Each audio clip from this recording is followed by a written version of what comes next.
She reported me as suspicious. I live here. I was standing in the lobby of my apartment building waiting for the elevator when a woman I'd never seen before started staring at me like I didn't belong.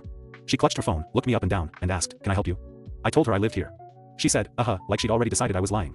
I ignored her and pressed the elevator button. That's when she stepped aside and quietly said into her phone, "Yes, I'd like to report a suspicious person in the building." She didn't even lower her voice. She described my clothes, my height, and said I was refusing to leave. I was literally leaning against the wall under the building directory. I stayed put. I didn't argue. I didn't move. Other residents walked by, unlocked the door, nodded at me, people who clearly knew I lived there. She watched all of it and still stayed on the call, doubling down, saying I was trying to blend in. When the cops arrived, she rushed toward them like she'd been waiting all day. She told them I was trespassing and made her feel unsafe. One officer turned to me and asked for my ID. I handed it over and pointed at my name on the mailbox behind us. Same name. Same unit number. The officer looked at her and asked a simple question, "Ma'am, what made you think you didn't live here?" She froze.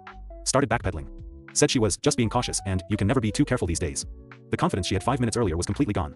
They handed my ID back and told me I was free to go. Then they stayed with her to explain misuse of emergency services. I got on the elevator while she stood there trying to explain why she called the cops on someone who never did anything wrong. The doors closed, and the last thing I heard was the officer asking her for her ID.